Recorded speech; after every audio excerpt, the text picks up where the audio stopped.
C'est pour ça qu'on fait de beaux des doutes et c'est pour ça qu'on parle avec Hachem, pour bien faire la part des choses et savoir qu'est-ce qui me revient et qu'est-ce qui ne me revient pas. Tu regardes le commun des mortels comme on est nous, tu fais un bilan mondial, tu as 8 milliards d'habitants, tu fais un bilan mondial, moyenne mondiale de ce que c'est un commun des mortels. Regarde-toi par rapport à la moyenne, quel est ce que tu devrais avoir par rapport à la moyenne et regarde ce que tu as. Donc tout ce qui va dépasser la moyenne mondiale, c'est tout une greffe. C'est une greffe spirituelle.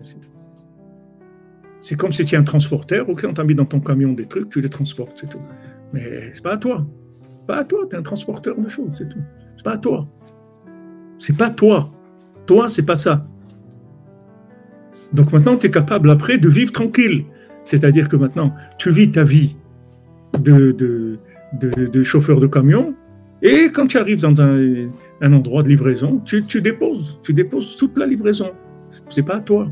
Toi, tu es chauffeur de camion, c'est tout. Donc cette mentalité-là, c'est très très difficile à acquérir. C'est-à-dire qu'on en parle comme ça. C'est déjà de savoir que ça existe, c'est déjà énorme pour nous. De savoir qu'on a des choses qui sont des cadeaux de Dieu, des choses qui sont complètement des cadeaux de Dieu. Et il ne faut pas tomber dans la généralité de dire tout est un cadeau de Dieu. C'est pas vrai. C'est pas vrai. Hachem, il donne, il y a une norme. Il y a une norme. Il y a, comme on dit, le français moyen. Il y a quelqu'un moyen, c'est tout. Il gagne le SMIC, il travaille 7 heures ou 8 heures par jour, il habite dans une maison où il a un loyer comme ça. Voilà la vie qu'il a. C'est une vie moyenne. Maintenant, dès que ça dépasse ça, il faut que tu saches que tu es chargé de mission. De tout ça qu'on t'a donné. C'est pas à toi. C'est la première chose qu'il faut que tu saches. Pour gérer ça comme il faut. Parce que sinon, tu vas devenir un voleur.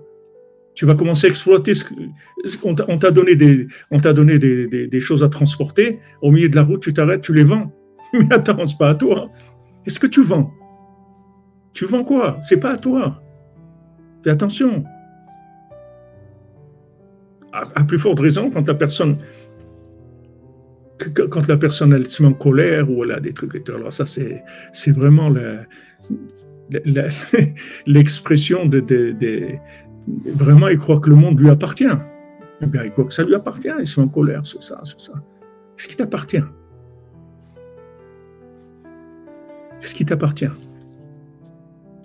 C'est pour ça que tu vois toujours des langages dans la Torah, des gens qui étudient la Torah, des gens qu'on te présente toujours comme des gens qui sont très, très humbles dans leur façon de vivre et dans leurs moyens, etc. Parce que ça, c'est la norme. La norme, Hachem, il n'est pas obligé de te donner plus que la norme. Il y a une norme de fonctionnement dans le monde. Ça, Hachem, il est redevable parce qu'il t'a créé. Il ne va pas te laisser mourir de faim. Si Chas v'Shalom il décide, mais disons que pour la plupart des gens, il ne les laisse pas mourir de faim. Il leur donne pour la plupart un endroit où vivre. Il ne les laisse pas mourir de faim. Ils ont la vie sociale qu'ils ont, etc. Il y a une norme qui fait partie de la nature, comme il y a le soleil, la lune et tout. Ce n'est pas toi qui interviens là-dedans. Okay. C'est une norme de fonctionnement. Mais il y a ce qui est hors norme.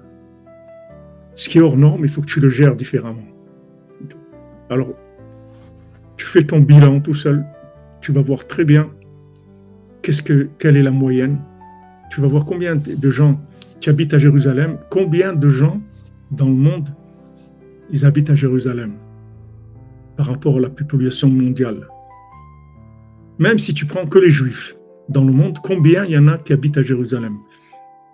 Donc déjà, tu as un truc qui est hors norme. Ça, c'est hors norme. Donc ça, fais attention. Du respect, de la distance, manipulation à distance. Manipuler avec précaution. D'accord? Le mariage, les enfants, l'éducation des enfants, la parnassa en Eretz Israël, étudier la Torah, prier. Il y a beaucoup de choses qui sont hors normes. Ça, c'est à prendre avec beaucoup, beaucoup de précaution. Et à ce moment-là, tu es tranquille. Parce que tu ne vas pas coller les deux. Si tu colles les deux, d'abord tu vas avoir des contradictions énormes entre le bonhomme et le chauffeur de poids lourd. Ça peut être un smicard. et il peut transporter les chauffeurs de la Brinks. Il n'a rien à voir avec ce qu'il y a dans le camion de la Brinks, d'accord? Si à un moment il croit que ce qu'il y a dans le camion c'est à lui, il va avoir des problèmes, tu vois. Il va avoir des gros problèmes. C'est un chauffeur, c'est tout.